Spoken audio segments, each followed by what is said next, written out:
When you're sitting in that seat and you face uncertainty, the broader and wider number of perspectives you can draw to make decisions under uncertainty, that is a huge asset to whatever company you're working for.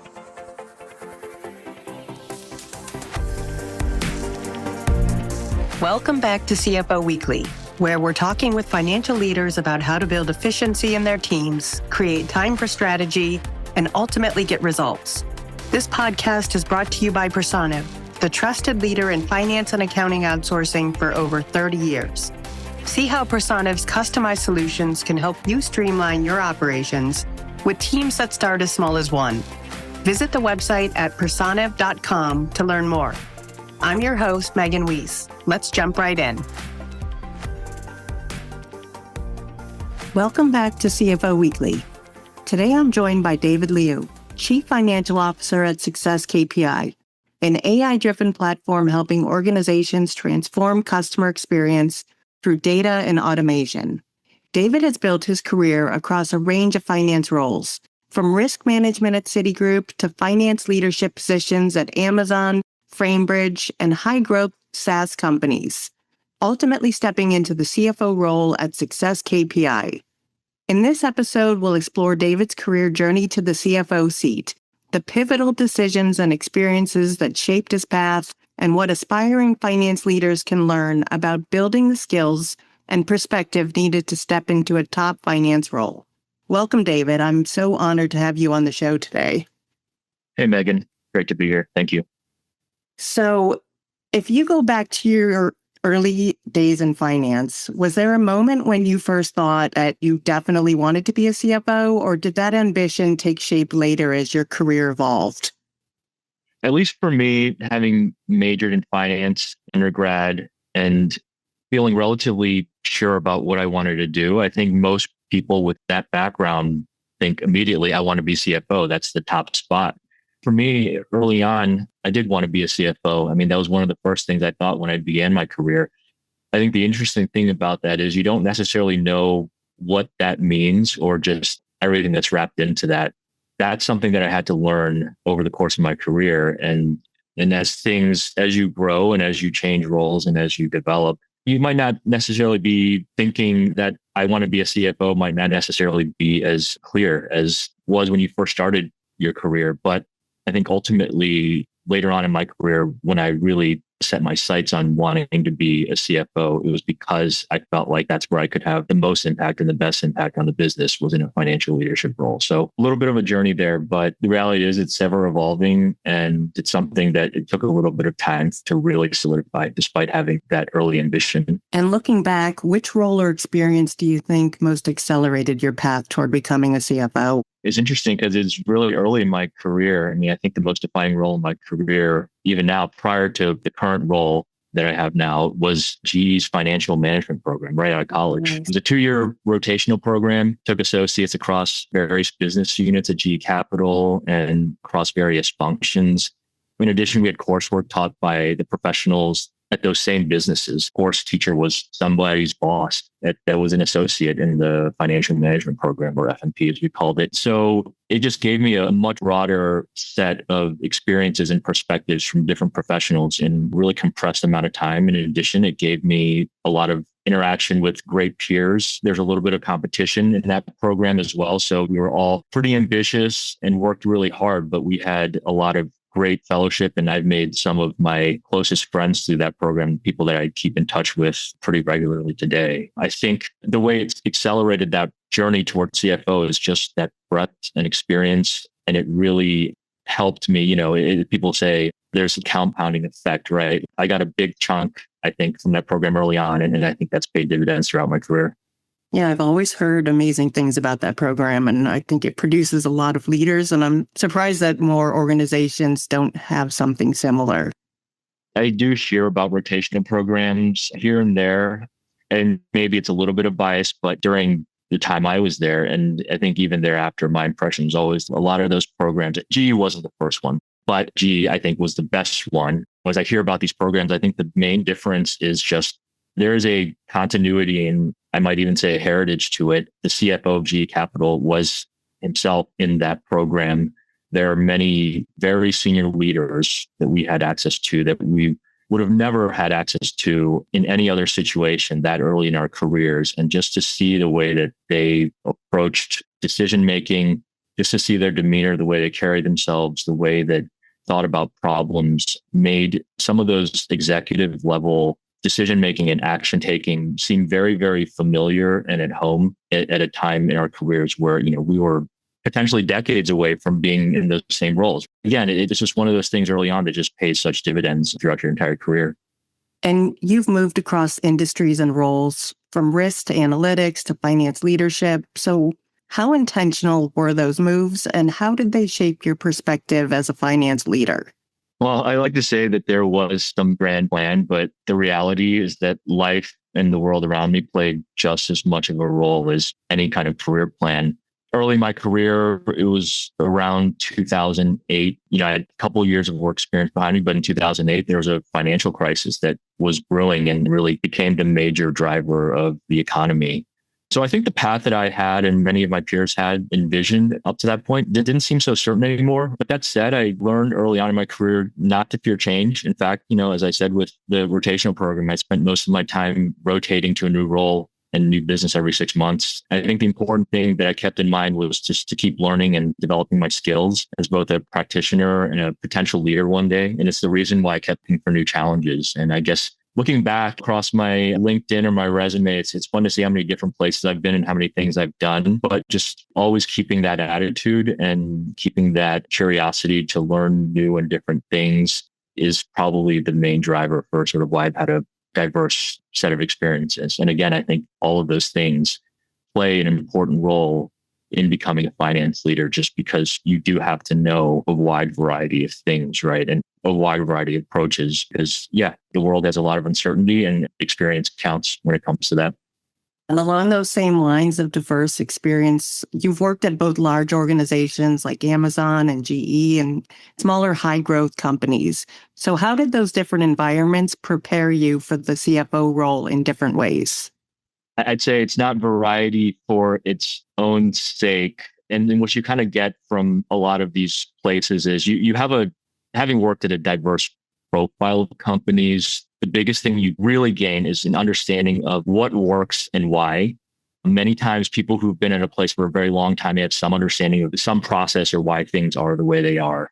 But until it's tested, you don't really know. And just having seen how things work at larger companies, how things work at smaller companies, you realize that the same playbooks don't necessarily work from company to company. And some of it has to do with the internal dynamics of a company, but a lot of it has to do with just what a company needs at a particular stage. Like I mentioned, I was at GE Capital, and a lot of controls, a lot of infrastructure, a lot of technology support back every decision. I think the same thing very much is true at Amazon. They try their best to make everything knowable so that everything can be analyzed and proved upon.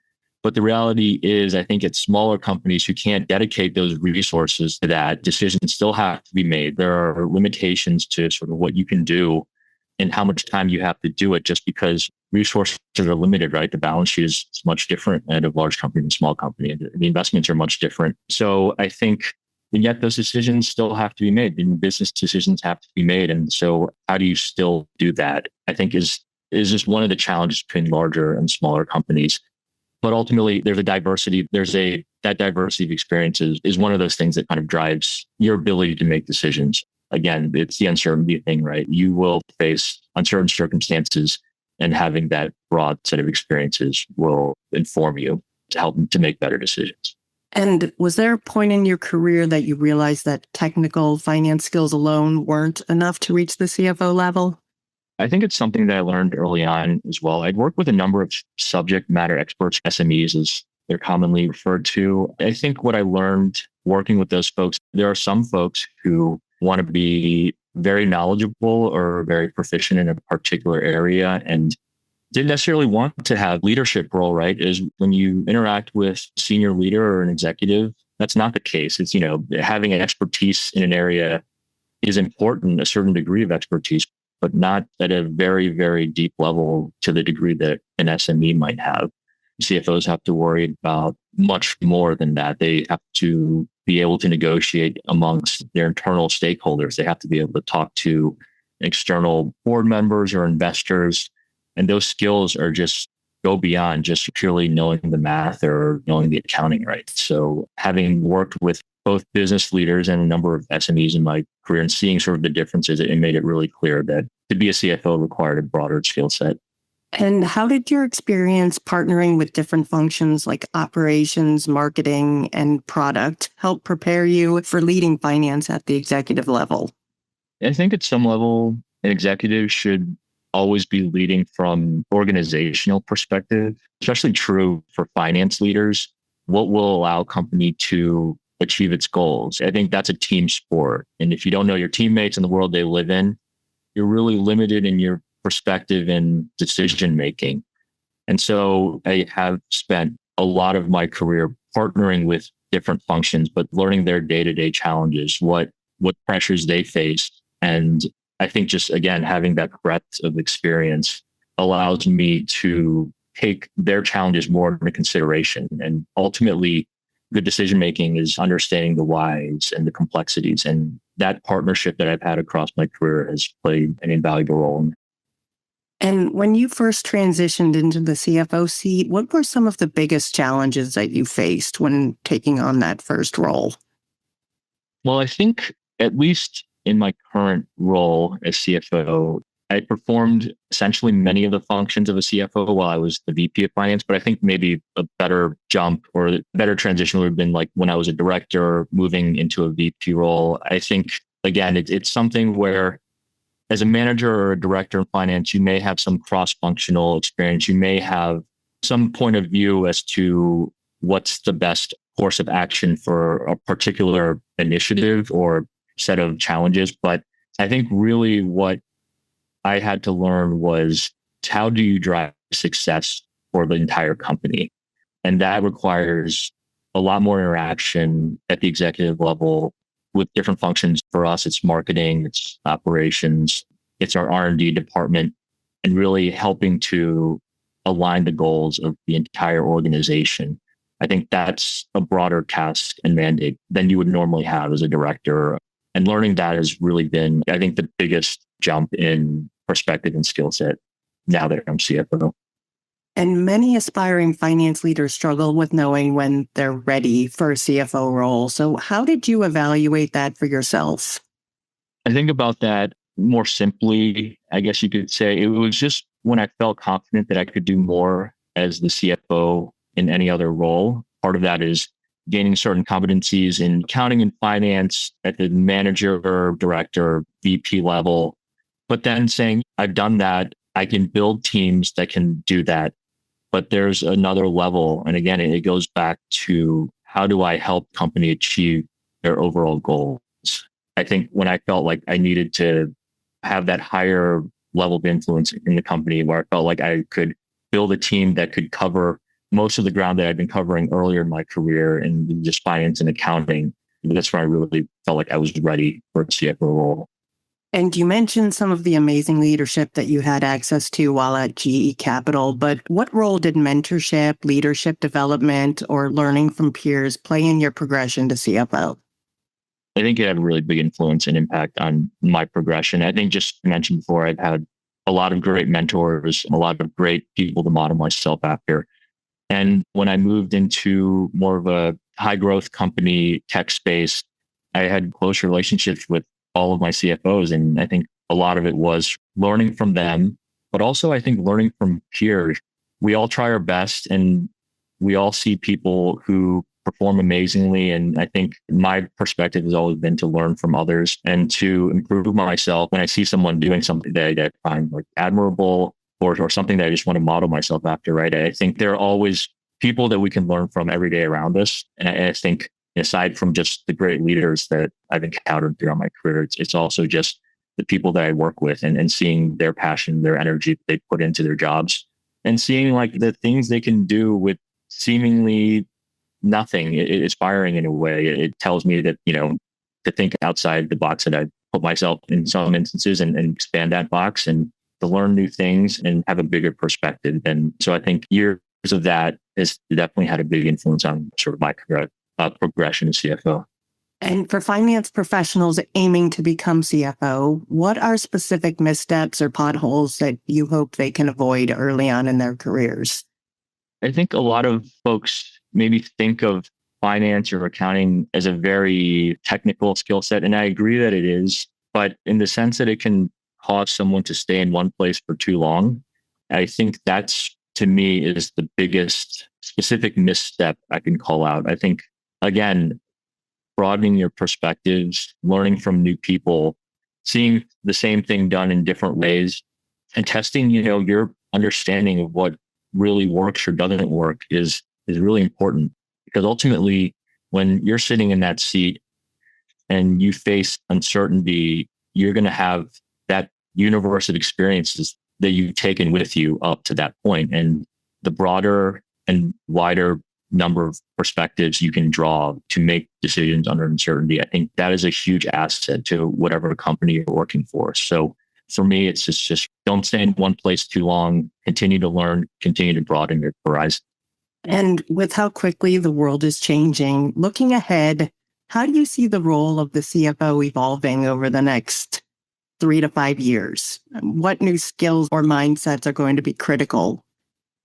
I think ultimately CFO or finance in general sits at the hub of so many different interactions in the business that we sit sort of in the middle of operations, marketing, R&D, sales. We see it all, right? And I think especially, I guess a lot of people do talk about how we can leverage AI to have a bigger impact across the company.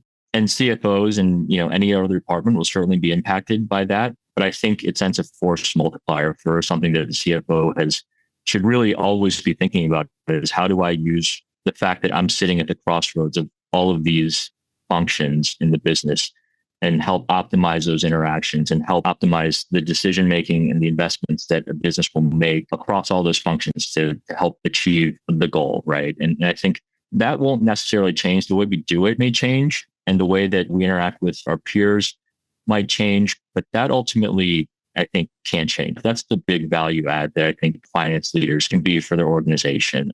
So I wouldn't say that changes, but I think maybe the way that we do it and the scale at which we can do it will hopefully change as technology enables that and helps us do that. David, this has been such a valuable and honest look at what it really takes to grow into the CFO seat.